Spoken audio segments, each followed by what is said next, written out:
नमस्ते class, hi this is Himanshu और एक नई कक्षा में आप लोगों का स्वागत है। आज जो हमारा टॉपिक है जिसको हम आपके साथ डिस्कस करने वाले हैं उसका नाम है मनी, यानी कि पैसा। ये चैप्टर हम जो पढ़ रहे हैं चैप्टर नंबर 5 है और ये बुक का नाम है संदीप गर्ग। आप इसकी पूरी बुक आप हमारे चैनल पे ले सकते हैं, इसको आप पूरा मिल जाएगा। और आप इस चैप्टर को 3 अलग अलग टुकड़ों में पढ़ेंगे। सबसे पहले आप इसको चैप्टर के उसमें पढ़ेंगे कि जो आपका चैप्टर है उसके बारे में आपको पता चलेगा।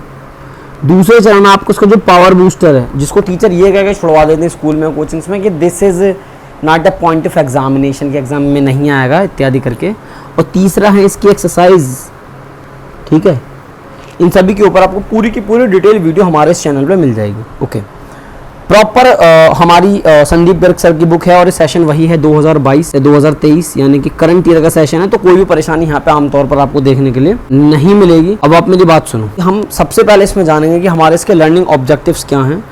तो हमें देखने इसके लर्निंग ऑब्जेक्टिव्स, ठीक है जी। अब आप सुनो, इसमें आपको 4 चीज़ें पढ़नी है लर्निंग ऑब्जेक्टिव्स के माध्यम से। सबसे पहले आपको पढ़ना है इसका इंट्रोडक्शन, दूसरा पढ़ना आपको उसका बार्टर सिस्टम, तीसरा डेफिनेशन ऑफ मनी और चौथा है आपका मनी सप्लाई, ठीक है। और शुरुआत करनी है हमें इसके किसके साथ, इंट्रोडक्शन के साथ हमें इसकी शुरुआत करनी है, ठीक है।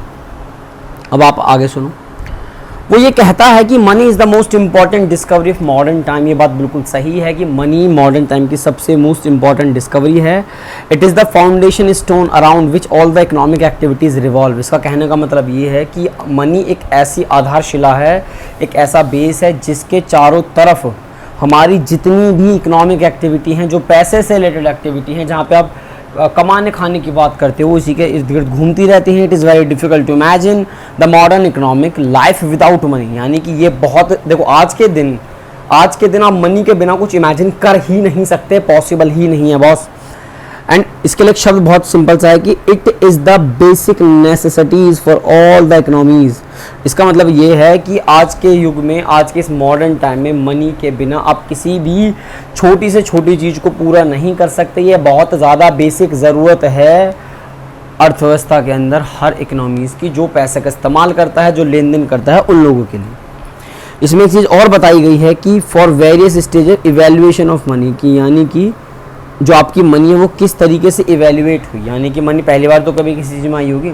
अगर मैं आपको हल्का सा रिवाइंड करा दूं इसके लिए, तो उसने कहा है कि आप उसके लिए पावर बूस्टर में जाना पड़ेगा। पावर बूस्टर हम चैप्टर के अंत में पढ़ेंगे ज़रूर, 100% पढ़ेंगे। एग्जाम में आए ना आए डजेंट मैटर, नॉलेज के लिए ज़रूर पढ़ेंगे, दैट्स इट, ठीक है। तो इवेल्युएशन ऑफ मनी को अगर मैं मोटा मोटा आपको बता देता हूँ तो भाई याद करो यार, पहले कभी तो चलते थे सिक्के, कोई सोने के चला रहा है, कोई चांदी के चला रहा है, कोई पीतल के चला रहा है, कोई चमड़े के चला रहा है, ठीक है। उससे शिफ्ट हुए तो करेंसी मनी पाए, करेंसी मनी से चेक है, ड्राफ्ट है, अब तो ये पेटीएम है, फ़ोन पे, गूगल पे, 70 तरीके के ऑप्शन आ गए। तो मनी किस तरीके से इवेल्युएट हुई ये आपको पावर बूस्टर के अंदर खूब अच्छे से मिल जाएगा। अभी हम अपने बात करते हैं बुक के टॉपिक्स के ऊपर।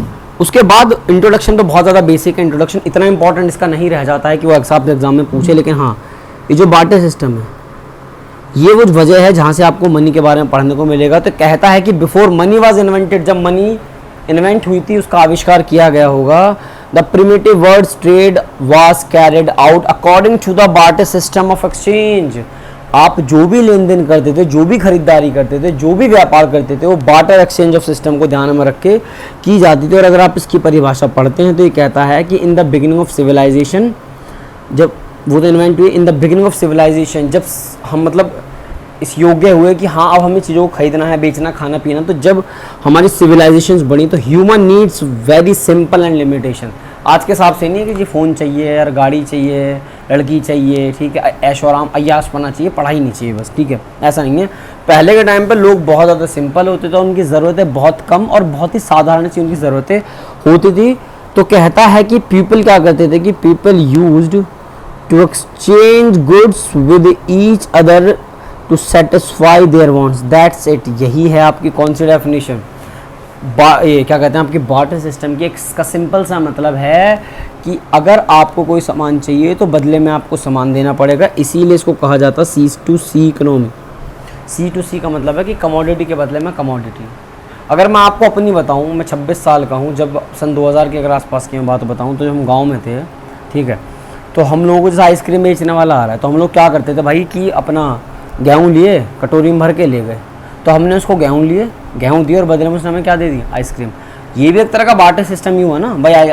सामने वाले को गेहूँ चाहिए, वो तो गेहूँ में दे देगा, वो अलग बात है, गेहूँ को मार्केट में बेच के पैसा कमा लेगा। लेकिन हमारे लिए क्या है कि हमारे लिए गेहूँ ज़्यादा मैटर करते हैं। हम छोटे कटोरी ले जाएँ, बड़ी कटोरी ले जाएँ, वो उनको बेच कर अच्छा खासा पैसा कमा लेगा एक छोटी सी आइसक्रीम के बदले में। तो बार्टर सिस्टम के अंदर भी यही होता था कि लोग वस्तु के बदले में वस्तु लेते थे। जैसे मान के चलिए, अभी एग्जाम्पल अगर मैं आपसे ले भी लूँ, आप एग्जाम्पल देखो, एक किसान है, कहता है for example when a farmer gives wheat, वो कह रहा है जी मेरे पास देने के लिए गेहूँ है, एंड गेट्स क्लॉथ, बदले में मुझे क्या चाहिए, कपड़े चाहिए, from the weaver in return it is known the barter exchange. सीधी सी बात है कि मेरे पास देने के लिए गेहूँ हैं और बदले में मुझे कपड़े चाहिए।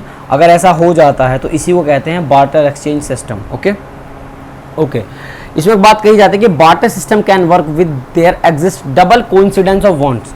ये शब्द बहुत प्यारा है, डबल कोइंसिडेंस ऑफ वांट, और ये बड़ा मुश्किल से मिलता है भाई, ठीक है। इसको अभी प्रॉपर हम आगे पढ़ने वाले हैं, इसमें कोई इशू वाली बात नहीं आएगी, ठीक है। और एक बार उसको रफली पढ़ लेते हैं। तो उसने कहा है यहाँ पे आपसे कि बार्टर, ये कहता है double coincidence of wants refers to the simultaneously fulfilment of the mutual wants of buyer and seller. ध्यान रखिएगा, जैसा अभी किसान ने कहा कि मेरे पास मुझे कपड़े चाहिए, यानी कि ये बंदा सामान खरीदना चाहता है और सामने वाला कपड़े बेचना चाहता है। इसके पास देने के लिए गेहूँ है, उसको गेहूँ की आवश्यकता है। तो ऐसा दोहरा संयोग हो पाना बड़ा ही चैलेंजिंग होता था। तो ये बड़ा डिफिकल्ट होता था कि आपको एक ऐसा ही व्यक्ति मिल जाए जिसको वो चीज़ चाहिए जो आपके पास है, और सामने वाले को जो चीज़ चाहिए वो आपके पास है, और जो आपको चाहिए वो सामने वाले के पास है। तो कहते हैं in the above example wants for clothing, अगर किसान को कपड़े चाहिए तो उसे एक ऐसा बंदा ढूंढना पड़ेगा जिसके पास कपड़े हों और बदले में उसको गेहूँ चाहिए। अगर उसने कहते हैं ना जी बदले में मुझे तो चावल चाहिए, तो आपकी दिक्कत है, आपका डबल कोइंसिडेंस कहाँ हुआ। तो उसने कहा भी है कि for give an example wants for clothing by the farmer coincides with the wants of weaver for the wheat, it is very difficult to find double coincident of wants in the real life. ये बात बिल्कुल सही है कि भैया real life में बिल्कुल ऐसा व्यक्ति ढूंढ पाना, ठीक है, एक ऐसा व्यक्ति ढूंढ पाना जो कि बिल्कुल आपकी ज़रूरत को समझे, आप उसकी ज़रूरत को समझो, नहीं भाई, ना के बराबर मिलते हैं, मिल जाते हैं लेकिन ना के बराबर मिल जाते हैं। और ये कहता है कि इसकी वजह से क्या होता है, leads to the huge trading cost. अगर आपको एक ऐसा व्यक्ति मिलता है, मान के चले हम गाजियाबाद में रहते हैं, आपको एक बंदा मिला कि भैया आपको एक काम करना पड़ेगा, आपको आना पड़ेगा सपोज करो झारखंड, और आपको जो चाहिए वो हमारे पास है, जो हमें चाहिए वो आपके पास है, तो भाई इसमें तो कॉस्ट बहुत लग जाएगी। चलो अब तो आज के दिन झारखंड कहना आसान है, अगर एक गांव से 4 गांव छोड़ के भी पता चल जाए कि उस फलाने आदमी के पास ये है, तो भी तो टाइम और वक्त लगेगा, और ट्रांसपोर्टेशन कॉस्ट वगैरह बहुत लगेगी, बहुत ज़्यादा वक्त जाएगा, ठीक है। तो with the rise in economic activity the exchange through barter become more difficult and complicated. जैसे जैसे इकोनॉमिक एक्टिविटीज़ बढ़ती चली गई, उसने क्या कहा है, जैसे जैसे इकोनॉमिक एक्टिविटीज़ बढ़ती चली गई वैसे वैसे बार्टर सिस्टम ना टफ होता चले गया, मतलब इसकी हालत ना ख़राब होती चली गई। तो इसीलिए हमें ये पढ़ना है कि बार्टर सिस्टम की वो कौन कौन से लिमिटेशन हैं, ठीक है जी, बार्टर सिस्टम की वो कौन कौन से लिमिटेशन है जो हमें डिस्कस करनी है, और ये इंपॉर्टेंट भी है, ठीक है जी। अब आ जाओ आप यहाँ पे क्या कहता है वो। तो पहली लिमिटेशन तो वही है कि lack of double coincident of wants, और इसके लिए आप वही टिक कर सकते हो कि barter system can work only when both buyer and seller are ready to exchange each other goods. यानी कि एक ऐसी सिचुएशन की बात कर रहा है जहाँ पे एक बायर को जो सामान चाहिए वो सेलर के पास है, सेलर को जो सामान चाहिए वो बायर के पास है। दैट्स इट, ये इसकी सबसे बड़ी प्रॉब्लम थी।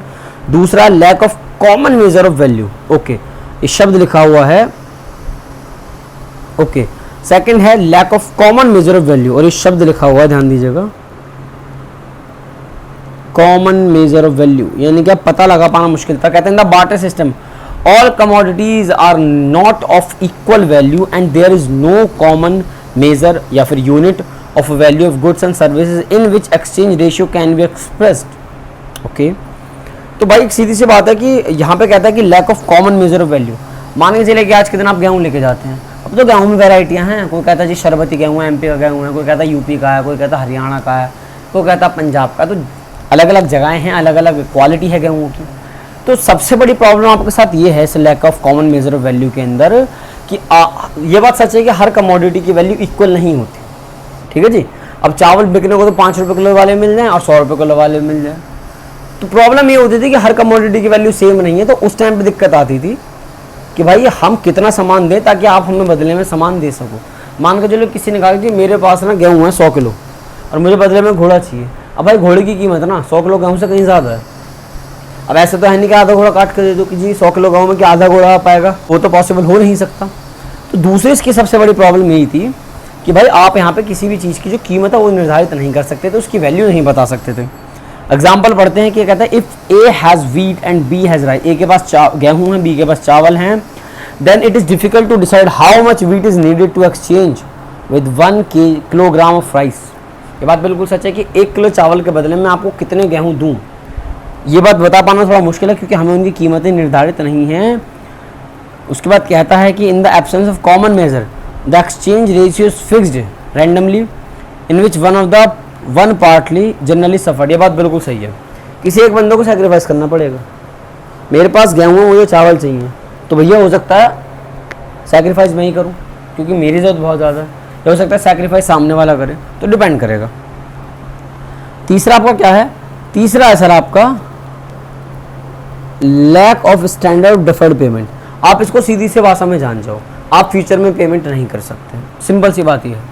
कहता है कि under barter system contracts involve future payment on credit transaction can not, वो क्या कहता है, वो कहता है कि फ्यूचर पेमेंट्स और क्रेडिट ट्रांजैक्शंस यानी कि उधारी बात कर रहा है, can not take place with the ease because the following reasons. Standard deferred payment का क्या मतलब है कि आप फ्यूचर में उधारी पे आज उधार नहीं बेच सकते और फ्यूचर में पेमेंट आप लोगे नहीं। रीज़न क्या है, उसके पास कुछ रीजंस हैं। अगर आप रीज़न की बात करो, सबसे पहले रीज़न है कि the borrower may not be able to arrange goods of the exactly same quality at the time of repayment. ये बात बिल्कुल सही है कि आपने तो सामान दे दिया कि चल ठीक है तू एक काम करियो मुझे 1 हफ्ते बाद दे दियो। अब 1 हफ्ते बाद इस बात की कोई गारंटी नहीं कि सामने वाला बंदा अरेंज करके दे देगा और उसी क्वालिटी को देगा जिस क्वालिटी में हमने दिया है। ओके, तो ये इसकी पहली प्रॉब्लम है। कहता है कि there may be conflict regarding between specific commodities is use to be use for the repayment. देखो भाई मैं एक बेस्ट एग्जांपल देता हूँ, अभी हमारी गली में कई मकान बन रहे हैं, मान के चलो हम कहीं से एक तसला बदरपुर भर रहा है, ठीक है, तो अक्सर ये वाली प्रॉब्लम भी होती है कि भाई अब जब हमारा हफ्ते भर पीछे काम चलेगा हम आपको 1 तसला बदरपुर आपको वापस कर देंगे। अब सामने वाले के अंदर पता क्या होता है, भाई चोटी मार कर लीजिए तो ना भर के लेगा तो एकदम ऊपर तक ऐसे चोटी से मार के, तो वैसे ही चाहिए। तो अक्सर बार्टर सिस्टम में जब आप उधारी की बात करते हैं तो अक्सर ये कॉन्फ्लिक्ट यानी कि ये प्रॉब्लम्स अराइज हो जाती है कि आप का सामान कम था या ज़्यादा था। चौथा स्टोर ऑफ वैल्यू, आप अपनी चीज़ों को ज़्यादा लंबे समय तक स्टोर करके नहीं रख सकते। बल्कि तीसरा एक और इसमें माफ़ कीजिएगा, अब इसका तीसरा देखिए, the commodity to be repaid may loss और gain its value at the time of repayment. ये बात बिल्कुल सच है, जब आप किसी चीज़ की रीपेमेंट करोगे रीपेड करोगे तो हो सकता है क्या हो सकता है कि चीज़ की कीमत बढ़ जाए, हो सकता है चीज़ की कीमत किसी वजह से घट जाए, ठीक है। तो ऐसे कुछ रीजंस रहे हैं जिस वजह से आप फ्यूचर में पेमेंट की बात या फिर क्रेडिट ट्रांजैक्शंस की बात आप यहाँ पे नहीं ला सकते, ठीक है। और चौथा है lack of store of value, under barter system it is difficult for people to store wealth for the future. ये क्या कहता है, वो कहता है कि जो भैया store wealth for the future use, मतलब कहने का ये है कि बहुत सारी चीज़ें ऐसी जिनको आप लंबे समय तक नहीं रख सकते, आप उनको स्टोर करके नहीं रख सकते। एग्जाम्पल में most of the goods like wheat rice vegetable do not possess a durability, their quality deteriorates with passage of time. ये बात बिल्कुल सच है, गेहूँ हैं, चावल हैं, सब्जियां हैं, दूध इत्यादि। आप दूध को कितने दिन तक बंद रख सकते हो, 1 दिन खींच के गरम करा के, दूसरे दिन तो ख़राब हो जाएगा। तो इसलिए कहा जाता है कि भाई उस टाइम पे आप चीज़ों को जो है स्टोर करके ज़्यादा लंबे समय तक नहीं रख सकते। कुछ चीज़ें थी जिनको स्टोर कर सकते हो लेकिन ज़्यादातर चीज़ें स्टोर करने वाली नहीं थी। सेकंड पॉइंट है storage of goods require time and effort. जब आप गुड्स का स्टोरेज करते हो तो उसके लिए आपको ज़्यादा वक्त चाहिए होता है और आपका क्या लगता होता है, इसमें एफर्ट लगता होता है। इसी तरीके से आप उसकी वैल्यूज़ को स्टोर नहीं कर सकते। कहता है कि storage of goods require time and effort. ये बात बिल्कुल सही, जब आप चीज़ों को स्टोर करते हैं तो आपको वक्त भी लगता है और उसमें एफर्ट्स भी लगते हैं।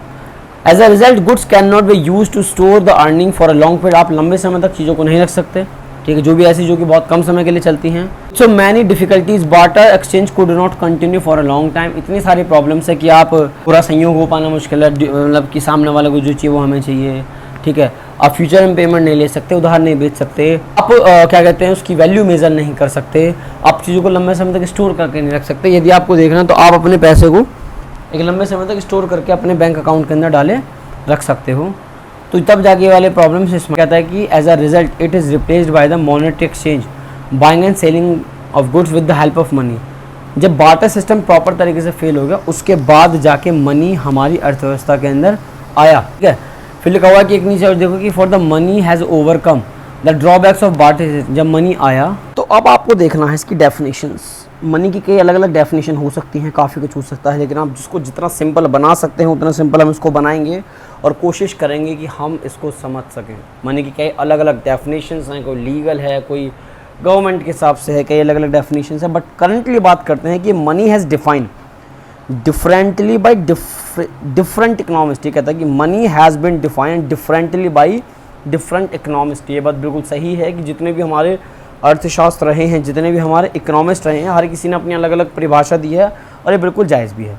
इन सिंपल वर्ड वो क्या कहता है, कहता जी मनी इज एनीथिंग, मनी कुछ भी हो सकता है, which perform medium of exchange, major of value, store of value और स्टैंडर्ड ऑफ डिफर्ड पेमेंट। यानी कुल मिला के अगर आप ध्यान से देखो तो जो प्रॉब्लम्स बार्टर सिस्टम के अंदर थी वही जाके डेफिनेशन बनी किसकी, वही जाके डेफिनेशन बनी आपकी मनी की, ठीक है। तो उसमें सबसे पहले कहता है कि मनी इज एनीथिंग, कुछ भी मनी हो सकता है जो परफॉर्म कर दे। सबसे पहला मीडियम ऑफ एक्सचेंज, ठीक है, ध्यान दीजिएगा ये इसके फंक्शन है मनी के।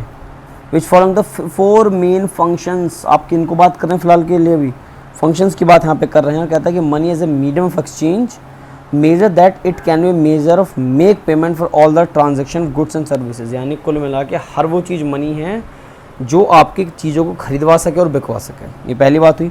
Major of value, money as measure of value means the money work as a common denomination in which value of all goods and service are expressed. मतलब इसका क्या मतलब है, कहता है कि मनी को ऐसा कार्य करना है, money work as a common denomination in which value of all goods and services are expressed. जहाँ पे आप अपनी मतलब मनी का क्या काम करना है कि आप चीज़ों की कीमत निर्धारित करवा दीजिए जिससे आप जनता को आमतौर पर दिखा सकें, ठीक कि जी इतने रुपए की है। स्टोर ऑफ वैल्यू, मनी इसका मतलब क्या है, money can be used to transfer purchasing power from present to future. अगर आप आज के दिन ये कहता है कि can be used to transfer purchasing power from present to future. मान लीजिए चलिए आपको अपने आज मनी को स्टोर करना है, आप कर लीजिए। आप अगर उसको आप आज स्टोर कर लेते हैं तो आप उसे आज नहीं तो कल नहीं तो परसों भाई चीज़ों को खरीद सकते हो, ठीक है।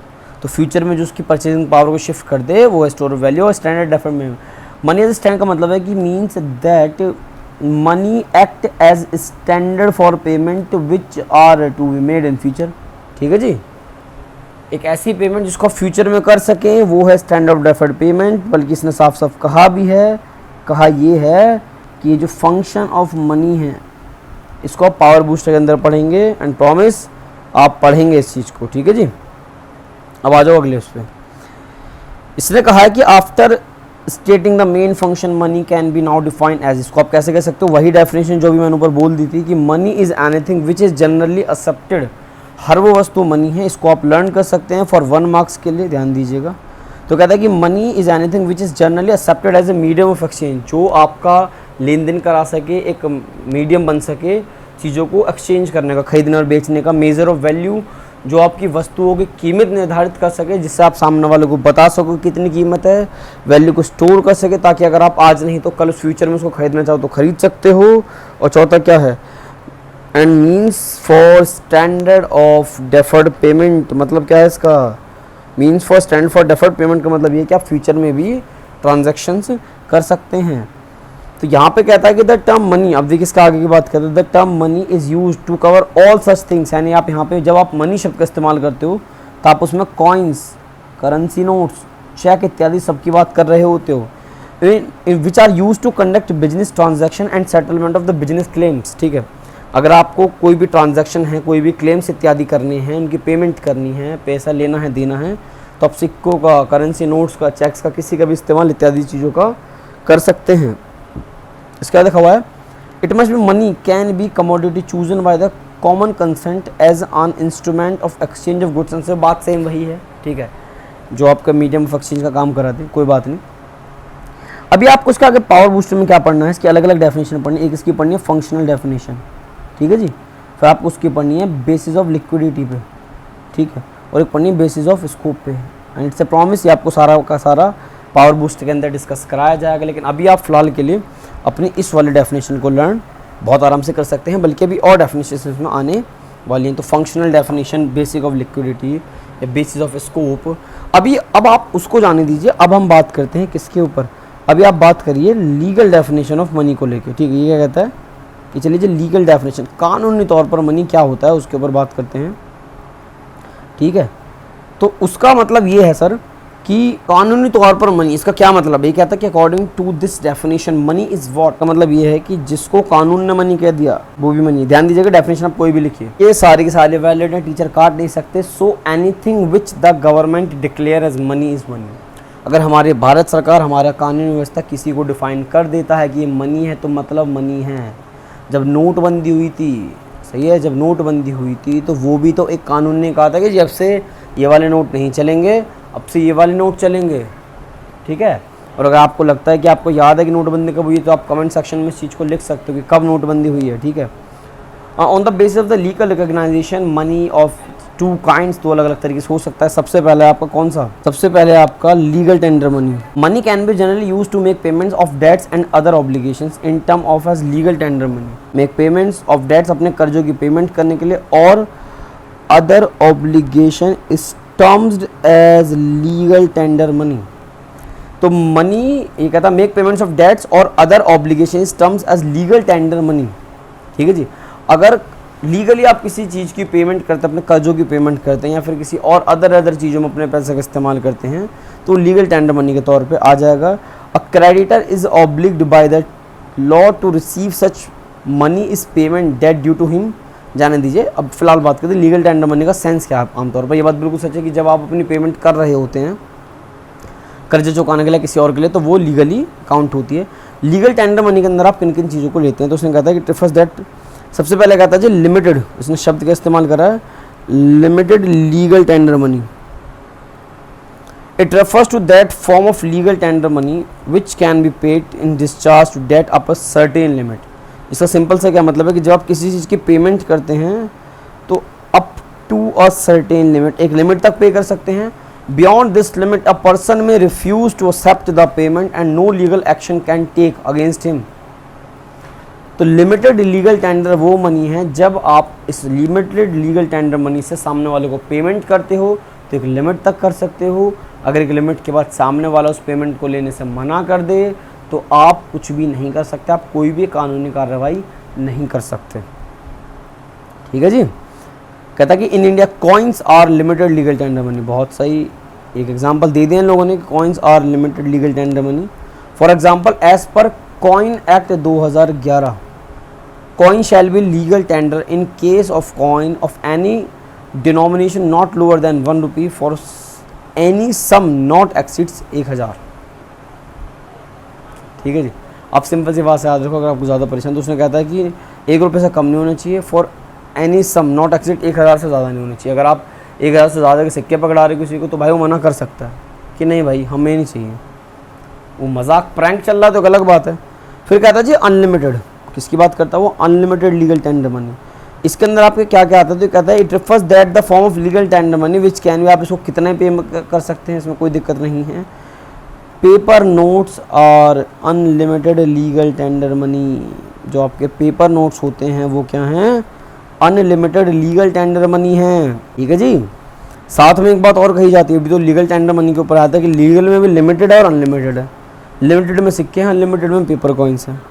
फिर है नॉन लीगल टेंडर मनी, या फिर एक शब्द है आपके पास optional money.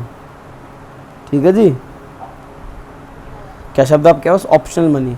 It refers to that form of money which is generally accepted but legally one is not bound to accept it. ये कहता है विच इज आमतौर पर एक्सेप्टेड, लेकिन लीगली देखें तो one is not bound to accept. For example cheques हैं, bank draft हैं, बिल्स ऑफ एक्सचेंज है, do not have legal backing and their acceptance is totally optional. देखिए सीधी सी बात है, अगर आप किसी को चेक के माध्यम से पेमेंट करते हैं, अगर आप किसी को ड्राफ्ट देते हैं या बिल्स ऑफ एक्सचेंज जैसी कोई भी ऑप्शन देते हैं तो ध्यान दीजिएगा कि सामने वाला उसको एक्सेप्ट करे या ना करे, तो ये उसके ऑप्शन में होता है। उन्हें लिखा but legally one is not bound to accept. ऐसा कोई भी व्यक्ति बाउंडेशन में नहीं है कि हाँ जी आपको लेना ही पड़ेगा। भाई नोट तो आपको लेने पड़ेंगे, अगर आप नोट में पेमेंट नहीं ले सकते तो फिर तो आपका कोई इलाज ही नहीं है। ठीक है, नोट आपको लेना पड़ेगा, लेकिन ऑप्शनल मनी का नाम क्या ऑप्शनल मनी है? इन सब चीज़ों को ऑप्शनल मनी के बेस्ट एग्जांपल्स क्या हैं? ऑप्शनल मनी के बेस्ट एग्जांपल्स हैं चेक इत्यादि। ऑप्शनल मनी के बेस्ट एग्जांपल्स क्या हैं? Cheque, bank draft, bills of exchange इत्यादि। इनको ध्यान रखें, ये बहुत रहेगा, ठीक है। अब हम अगर इसमें आगे चलते हैं तो क्या पाएंगे आप इसके अंदर? अब आप पाएंगे बैंक मनी के ऊपर एक बेस्ट एग्जांपल है कि bank money refers to demand deposit. ओहो, ये बहुत प्यारा शब्द है डिमांड डिपॉजिट। एग्जाम में ये ऐसे पूछा जाता, सीधा सीधा 1 नंबर के अंदर क्वेश्चन आ जाता है कि what is a demand deposit created by commercial bank. तो मनी, बैंक मनी उस डिमांड डिपॉजिट को कहा जाता है जो क्रिएट करी जाती है कॉमर्शियल बैंक के अंदर। अब ये कहता है कि these deposits are repayable by bank on demand. ये वो डिपॉजिट्स होती हैं, जो आपका जो बैंक मनी है, ये वो डिपॉजिट्स होती हैं कि जब बैंक डिमांड करेगा तब आप उसको पे कर देंगे। The depositor are given cheque facility to withdraw money from their account और टू मेक पेमेंट्स। कुल मिला के आपको बैंक अकाउंट की बात समझा रहा है वो। कुल मिला के एक सिंपल सा क्या मतलब है कि आपका बैंक में अकाउंट है जी, बैंक में अकाउंट है, सेविंग हो, करंट हो, एफडी हो, कुछ भी हो। एफडी की अपनी लिमिटेशन होती हैं, ठीक है। तो आपने बैंक में पैसे डाल दिए, आप जब चाहो तब उससे पैसा निकाल सकते हो, चेक के थ्रू पेमेंट कर सकते हो, पैसा रिसीव कर सकते हो। It must be note that the bank money is not a legal tender और ऑप्शनल मनी। ध्यान दीजिएगा कि ये कहता है कि बैंक मनी, ये बहुत इंपॉर्टेंट बात है, कहता है कि बैंक मनी जो होती है is not a non legal tender money और ऑप्शनल मनी। बट एक बात ध्यान दीजिएगा, यहाँ जो शब्द लिखे हुए हैं ये चेक है, बैंक ड्राफ्ट है या बिल्स ऑफ एक्सचेंज है, ये कि सर ये तो चेक तो बैंक का ही पार्ट है भाई। ये इंस्ट्रूमेंट्स हैं, ये इंस्ट्रूमेंट्स हैं फॉर एग्जांपल्स के लिए, ठीक है। लेकिन जो आपकी बैंक मनी होती है, जो आपका बैंक में पैसा पड़ा होता है, वो आपके नॉन लीगल टेंडर या ऑप्शनल मनी का पार्ट नहीं है। अगर आप चेक इत्यादि से पेमेंट करते हैं तो आपके एक ऑप्शन में है, वो एक इंस्ट्रूमेंट्स हैं, करना चाहो तो कर सकते हो। बट बैंक मनी जो है नॉन लीगल टेंडर या ऑप्शनल मनी का पार्ट नहीं होते, ठीक है। Last but not least, and last topic is money supply, ठीक है। ये मोस्ट इंपॉर्टेंट है। इंपॉर्टेंट इसलिए क्योंकि ना जाने कितनी बार यही एग्जाम में डिस्कस आमतौर पर होता रहा है।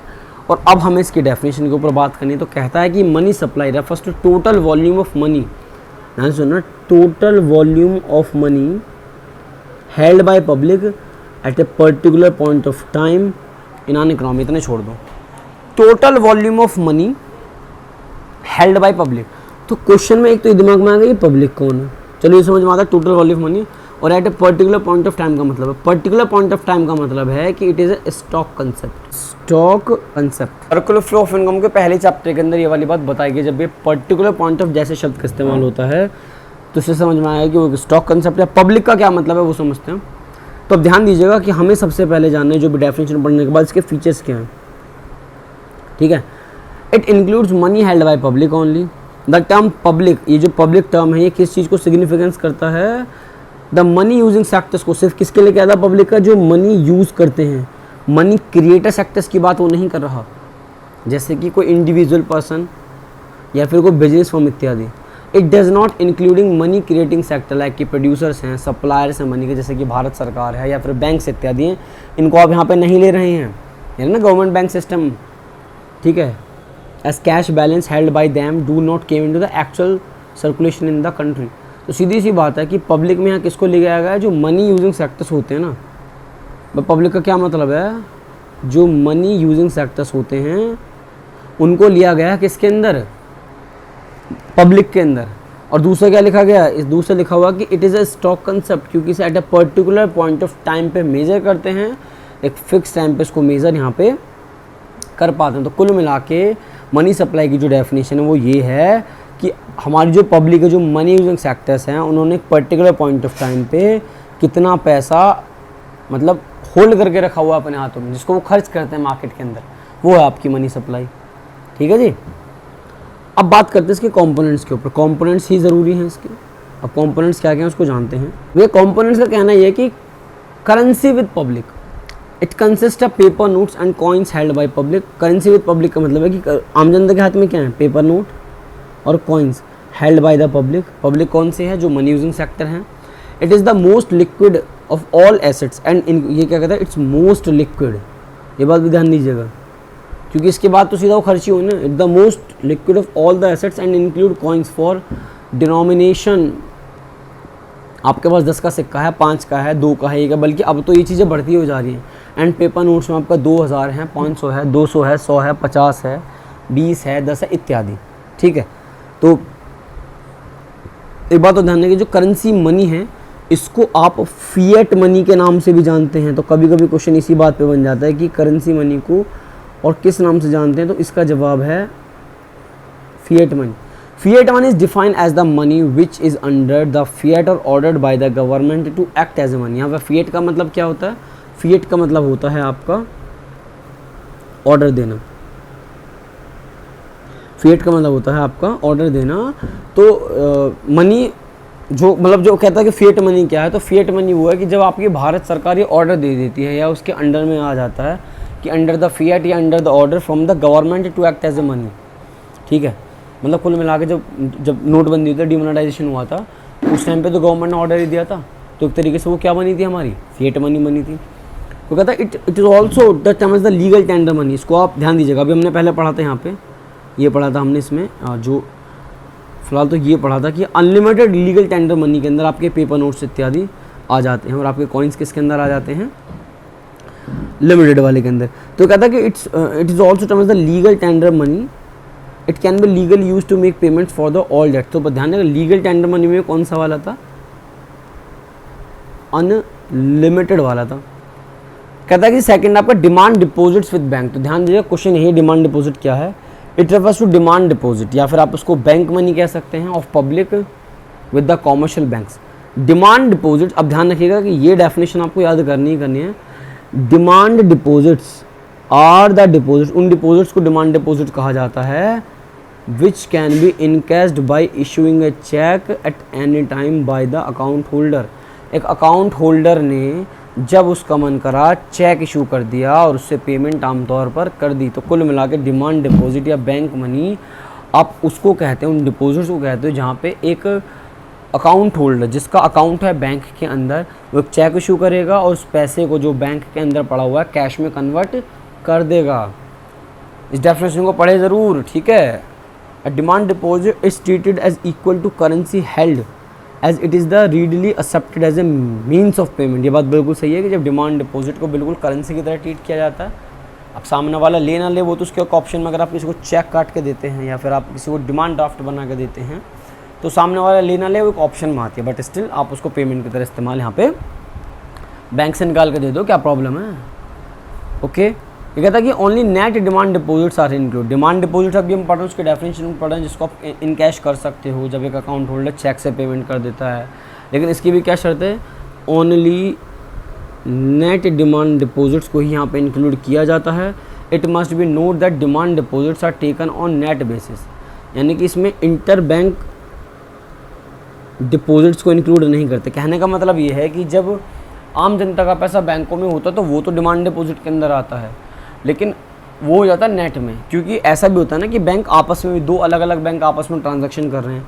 Inter bank deposits are the deposits, देखिए ये शब्द भी जानना जरूरी कि what is inter bank deposits. कभी कभी क्या पता कि 1 मार्क में इसी में से पूछ ले जाए, क्योंकि जब थ्योरी बनती है तो डीप में बनती है। डिपॉजिट से कहता है कि आर द डिपॉजिट्स, इसको चलो मार्क करते हैं, कहता है are the deposits held by public on behalf of other banks. Deposits held by bank on behalf of other bank, एक बैंक ने दूसरे बैंक के पास रखने के लिए जमा कर दिया, दूसरे बैंक ने पहले वाले के पास कर दिया। Such deposit do not form a part of the money supply, they do not belong to the public. ये मनी यूजिंग सेक्टर्स नहीं है, ये तो मनी क्रिएटिंग सेक्टर्स हैं। उसके बाद अगर आप इसको पढ़ते हो तो कहता है कि ग्रॉस डिमांड डिपॉजिट्स, कह रहा है gross demand deposits include inter bank deposits को भी इसमें इंक्लूड करता है जो इंटर बैंकिंग क्लेम्स है, while net demand deposit do not include it. It must be note that the only net demand deposit are taken as a part of the money supply. हमें सिर्फ net demand deposit को ही अपनी money supply का जो part है वो लेके चलना है। And the term deposits are not in, अब टर्म डिपॉजिट का मतलब है जब आप एक फिक्स डेट की बात करते हो, ठीक है। तो अभी आप देखिए डिमांड डिपॉजिट की परफेक्ट डेफिनेशन और पढ़ने वाले हम, कहता है वाइलिंग कैलकुलेटिंग M1। अभी जो M1 है अभी हम आगे पढ़ेंगे, यहाँ पर डिस्कस नहीं कर रहे हैं। Measure of money supply, only demand deposits are considered as a part of money supply and not the term deposit, not the terms deposit. Demand deposit का क्या सिंपल सा मतलब है कि जी आपके सेविंग अकाउंट में जो पैसा पड़ा हुआ है और जो आपके करंट अकाउंट में जो पैसा पड़ा हुआ है। एक टर्म डिपॉजिट का मतलब हो जाएगा आपका कुल मिला के एफडी, फिक्स्ड डिपॉजिट। तो किसी ने कहा कि व्हाट इज डिमांड डिपॉजिट, तो demand deposit is the sum of saving account deposit and current account deposit. ये भी डेफिनेशन आप अपनी यहाँ पे पढ़ सकते हो। और दूसरा जो हमने ऊपर डिस्कस करी थी उसको आप यहाँ पे पढ़ सकते हो। कौन सी वाली, मैं उसको मार्क कर देना, क्योंकि डिमांड डिपॉजिट ना जाने कितने आर द डिपॉजिट्स, ठीक है, which can be encashed by issuing cheques at any time by the accounts holders. आप करंट अकाउंट से पेमेंट कर सकते हो, आप सेविंग अकाउंट से पेमेंट कर सकते हो, लेकिन ध्यान दीजिएगा आपको फिक्स्ड डिपॉजिट के अंदर इतनी फैसिलिटीज़ प्रोवाइडेड नहीं होती। तो कहता है कि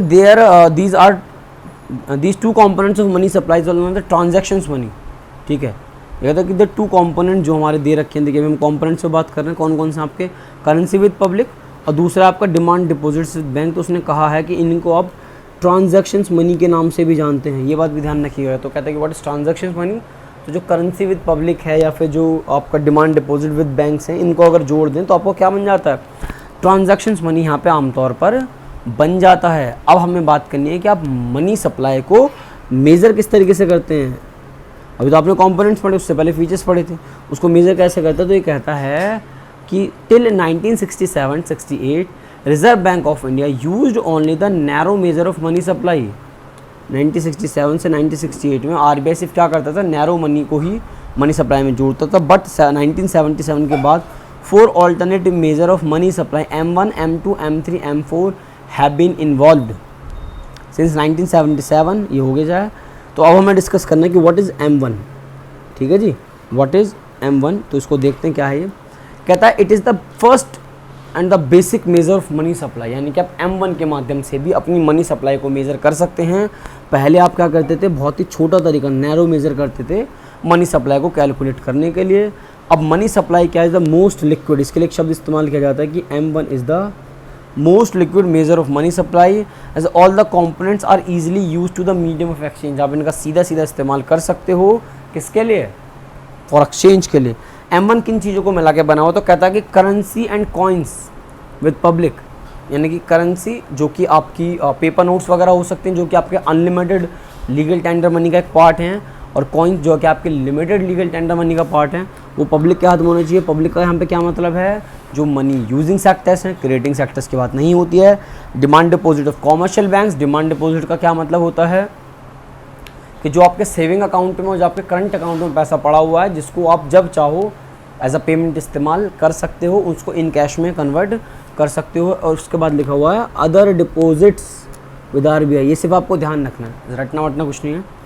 other deposit with RBI include deposit held by RBI on the behalf of the foreign bank. ये कह सकता है कि इसके अंदर जो other deposit with RBI include deposits held by the RBI on behalf of the foreign banks and government, ठीक है जी, public financial institution, world banks, IMF etcetera. कुल मिला के अदर डिपॉजिट्स विद आरबीआई का ये सेंस है कि इसके अंदर आप उन डिपॉजिट्स की बात करते हो जो कि विदेशी बैंकों के, विदेशी सरकारों के, जो विदेशी फाइनेंशियल इंस्टीट्यूट है जो पैसे लेन देन करते हैं, वर्ल्ड बैंक की बात करते हो, इंटरनेशनल मॉनेटरी फंड की बात करते हो, उस टाइप के डिपॉजिट्स आप किस में डालते हो, आपको M1 में डालना होता है, और other deposits with RBI.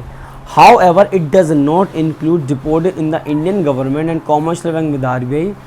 It constitute a very small portion of M1, so it does not have any significant role to play the monetary policy formulation. ये बहुत छोटा लेवल है, यानी कि जो कहता है ना कि अदर डिपॉजिट विद आरबीआई है, पहली बात तो डज नॉट इंक्लूड्स कि उसको गवर्नमेंट अपने, ये गवर्नमेंट या कॉमर्शियल बैंक से वो अपने जो कहता है कि डिपॉजिट्स में इंक्लूड नहीं करता। ये इतना छोटा है कि अगर आप इसको ना भी लेना, वो कहता है कि जी हम नहीं ले रहे से, हम तो इसको काट दे रहे हैं कि भाई काट दो, कोई दिक्कत नहीं, आप दो चीज़ों से मिला के भी M1 बना सकते हो। फिर दूसरा होता है M2, it is the broader concept. यह भी ध्यान दीजिएगा कि M2 क्या है, एक ब्रॉडर कंसेप्ट है मनी सप्लाई का M1 के कंपैरिजन में। It is addition to M1 to also the including saving deposit. इसको जाने दो, M2 क्या है, पूरा का पूरा M1, और फिर लिखा हुआ saving deposits with post office savings banks. इसका क्या मतलब है कि भाई अगर आपका सेविंग अकाउंट्स में, हमारे भारत देश में जो सेविंग अकाउंट्स हैं वो भी किसके अंदर, पोस्ट ऑफिस के अंदर, वहाँ लोगों ने बहुत सारे अकाउंट्स खुलवा रखे हैं, तो वहाँ जो पैसा जमा होता है वो आपका किस में आता है, वो आपका आता है saving deposits with post office saving banks के अंदर आता है। और दूसरी बात इसके अंदर ये है कि यहाँ पे आपको चेक जैसी फैसिलिटी नहीं मिलती। उसने कहा तो है कि आपको सेविंग अकाउंट की फैसिलिटी देगा, लेकिन ध्यान दीजिएगा कि आपको जो आपके पोस्ट ऑफिस के बैंक हैं उनके अंदर आपको ये वाली सुविधा आमतौर पर नहीं मिलती। M3 क्या कहता है, this concept is broader as compare to M1। M3 उससे भी बड़ा है M1 से, ठीक है। It is addition to M1। ये क्या कहता है कि भैया M1 के साथ आप क्या जोड़ दोगे, नेट टाइम डिपॉजिट्स। आप net time deposits with banks उसके अंदर जोड़ दीजिए। यहाँ पे नेट टाइम डिपॉजिट का क्या मतलब है, जो बिल्कुल मतलब जैसे अभी हमने वहाँ पे टर्म डिपॉजिट्स की बात की थी, FD वगैरह की बात कही थी, तो कहते हैं कि नेट टाइम डिपॉजिट जो टाइम टू टाइम जो डिपॉजिट होते हैं, जैसे FD वगैरह की बात हम यहाँ पे कर रहे हैं उनके लिए।